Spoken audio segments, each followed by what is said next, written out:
بينهم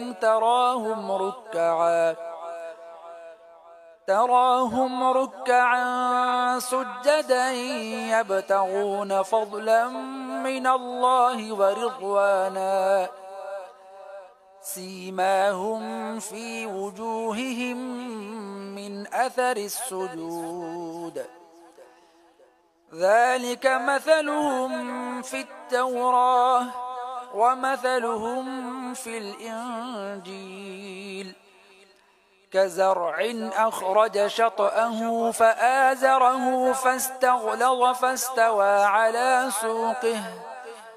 فاستوى على سوقه يعجب الزراع ليغيظ بهم الكفار وعد الله الذين آمنوا وعملوا الصالحات منهم مغفرة وأجرا عظيما.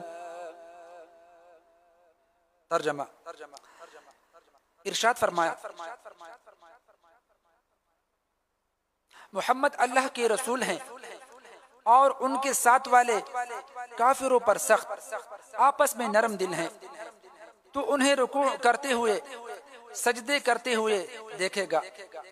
اللہ کا فضل و رضا چاہتے ہیں. ان کی علامت ان کے چہروں میں سجدوں کے نشان سے ہیں. یہ ان کی صفت تورات میں مذکور ہیں اور ان کی صفت انجیل میں مذکور ہیں. ان کی صفت ایسے ہیں جیسے ایک کھیتی ہو جس نے اپنی باریک سے کونپل نکالی، پھر اسے طاقت دی، پھر وہ موٹی ہو گئی، پھر اپنے تنے پر سیدھی کڑی ہو گئی.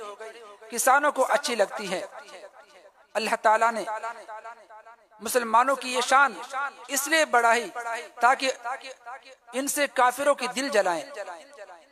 اللہ نے ان میں سے ایمان والوں اور اچھے کام والوں سے بخشش اور بڑے ثواب کا وعدہ فرمایا ہے. ارشاد فرمایا محمد اللہ کے رسول ہیں.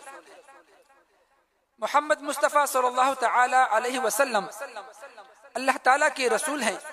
یہ آپ کا سب سے بڑا تعارف ہے. اس کے بعد صحابہ کرام علیہم رضوان کے اوصاف بیان فرمائے کہ صحبت و معیت نبوی کا عظیم شرف پانے والے افراد کی خوبیاں یہ ہیں کہ اللہ کی خاطر وہ کافروں پر سخت اور شدید ہیں، کیونکہ کفر سے نفرت خدا ہی کی وجہ سے ہیں. صحابہ کرام کی دوسری صفت یہ ہیں کہ آپس میں نرم دل ہیں، کیونکہ ان کی محبتیں بھی اللہ ہی کی خاطر ہیں اور ایمان سبب محبت اور شفقت اور باعث قرب و رحمت ہے. تیسری صفت یہ ہے کہ تو انہیں رکوع کرتے ہوئے سجدے کرتے ہوئے دیکھے گا. یعنی صحابہ کرام رضی اللہ تعالی عنہم اجمعین کثرت سے اور پابندی کے ساتھ نمازیں پڑھتے ہیں، اس لیے کبھی تم انہیں رکوع کرتے اور کبھی سجدہ کرتے ہوئے دیکھو گے. چنانچہ خلفائے راشدین اور دیگر صحابہ کرام علیہم رضوان کے ذوق عبادت پر ان کی سیرتیں گواہ ہیں. مزید فرمایا ان کی علامت ان کے چہروں میں سجدوں کے نشان سے ہیں، یعنی ان کی عبادت کی علامت ان کے چہروں میں سجدوں کے اثر سے ظاہر ہے. بعض مفسرین فرماتے ہیں کہ یہ علامت وہ نور ہے جو قیامت کے دن ان کے چہروں سے تاباں ہوگا اور اس سے پہچانے جائیں گے کہ انہوں نے دنیا میں اللہ تعالیٰ کی رضا کے لیے بہت سجدے کیے ہیں. مزید فرمایا یہ ان کی صفت تورات میں ہے اور ان کی صفت انجیل میں ہے. اس آیت کی ایک تفسیر یہ ہے کہ تورات اور انجیل میں صحابہ کرام علیہم رضوان کے بیان کردہ یہ اوصاف مذکور ہیں. دوسری تفسیر یہ ہے کہ یہاں صحابہ کرام رضی اللہ تعالی عنہم اجمعین کے جو اوصاف بیان ہوئے یہ تورات میں مذکور ہیں اور انجیل میں مذکور ہیں کہ ان کی مثال ایسے ہیں جیسے ایک کھیتی ہو جس نے اپنی باریک سی کونپل نکالی، پھر اسے طاقت دی، پھر وہ موٹی ہو گئی، پھر اپنے تنے پر سیدھی کڑی ہو گئی اور ان چیزوں کی وجہ سے وہ کسانوں کو اچھی لگتی ہے۔ مفسرین فرماتے ہیں کہ اسلام کی ابتدا اور اس کی ترقی کی مثال بیان فرمائی گئی ہے کہ نبی کریم صلی اللہ تعالی علیہ وسلم تنہا اٹھے، پھر اللہ تعالیٰ نے آپ کو آپ کے مخلص اصحاب رضی اللہ تعالی عنہم اجمعین سے تقویت دی۔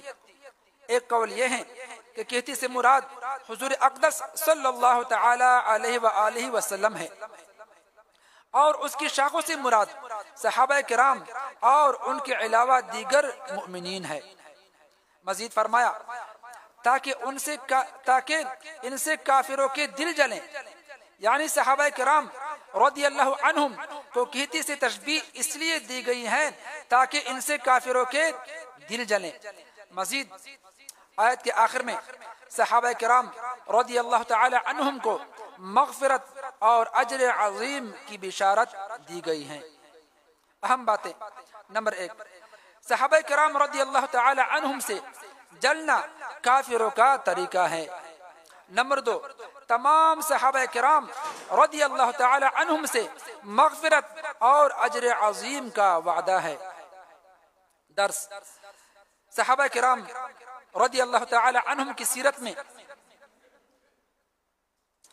مسلمانوں کے لیے بھی نصیحت ہے کہ ایک مسلمان اپنے مسلمان بھائی سے نفرت نہ کرے اور اس کے ساتھ سختی سے پیش نہ آئے، بلکہ شفقت و نرمی سے پیش آئے اور اس کے ساتھ مہربانی بھرا سلوک کرے۔